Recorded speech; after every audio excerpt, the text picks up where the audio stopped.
Hi, I'm Melida Barrera, and I'll be walking you through some theories and the frameworks of early childhood education. First, I'll acknowledge traditional custodians of the land on which we learn and work. I pay my respect to elders past and present. I extend that respect to all Aboriginal and Torres Strait Islander people today. Moving on to historical approach, Frederick Frobel was pioneering early childhood educator who founded the first kindergarten in Germany in 1832. The kindergarten mission children garden reflected his belief described by Arvin and Carter in 2018 that education should foster each child's natural growth and potential. He saw children as living seeds whose learning unfolds through active play. Froebel described play in 2005 as the purest, most spiritual activity of man at this stage, placing it at the heart of development. He also designed the kindergarten as a joyful space where teachers act as child gardeners, guiding the supporting rather than controlling. As an early childhood teacher, his philosophy helps me to view children as active learners who construct knowledge through play. By observing their imaginative play, I can see how they express emotions and develop problem solving skills. For example, when children use blocks, they explore balance, persistence, and cooperation, all key aspects of their growth.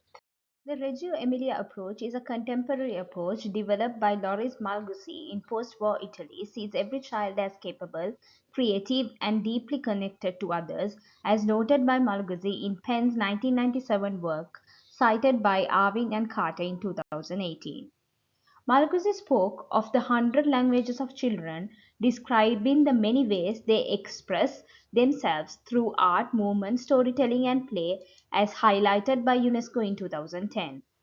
The environment described as the third teacher by Arvin and Carty in 2018 supports exploration and collaboration. In my teaching journey, this philosophy helps me to view children as co-constructors of knowledge and value their unique voices and ways of learning. For example, documenting children's art and conversations help me to recognize how they communicate their identities and interests. Piaget's theory of cognitive development transformed how we see children as thinkers and active learners. He believed they construct knowledge by exploring and interacting with their world, as noted by Arvin and Carty in 2018. Learning occurs through assimilation, fitting new experiences into existing knowledge, and accommodation, adjusting thinking to understand new information processes that create equilibrium and drive growth, as Piaget explained in 1963. He identified four development stages: sensorimotor, pre-operational, concrete operational, and formal operational. As an early childhood teacher, Piaget's ideas guided me to provide hands-on experience that foster exploration and problem-solving skills. For example, during water play, children learn cause and effect through pouring and measuring, building confidence, creativity, and lifelong love of learning. Vygotsky's socio-cultural theory views children as social learners whose development is sharpened through interaction and culture, as explained by Arvin and Kart in 2018. He believed language begins as a shared experience between an infant and mother before a child can even speak. He introduced the zone of proximal development, the space between what a child can do alone and what they can achieve with the guidance from more capable peer or an adult, as described in 1978. As an early childhood teacher, this theory helps me to see learning as collaborative and dynamic by scaffolding learning through conversation, play, and problem solving. I can guide children towards independence.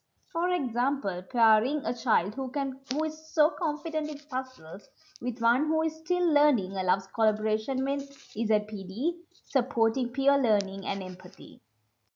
The Early Years Learning Framework provides the national foundation for early childhood education in Australia, recognizing children as confident, creative, and active learners.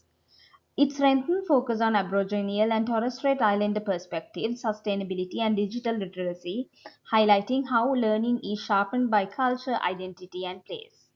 This promotes principles of rational pedagogy, cultural responsiveness, and partnerships with families, alongside international teaching and play based learning. Its five outcomes identity, connectedness, well being, confidence, and communication which guide inclusive and meaningful practices. This helps me to understand that children's identities are sharpened by their family's culture and experience. The National Quality Standard is a key part of Australia's National Quality Framework, setting the national benchmark for excellence in early childhood education and care. It includes seven quality areas: educational program and practice, health and safety, environment, staffing, relationship, partnerships, and leaderships. These guide educators to reflect and improve practices. As an early childhood teacher, the NQS helps to create inclusive, intentional, and child centered programs. It reminds me that strong relationships and reflection lead to quality outcomes. For example, using Quality Area 1, I can ensure my program provides both challenges and emotional security. Together, these ideas shape my teaching by helping me to understand children as confident, connected learners and guiding me to foster environments that supports their growth, belongings, and well-being. These are the references I use for my presentation. Thank you.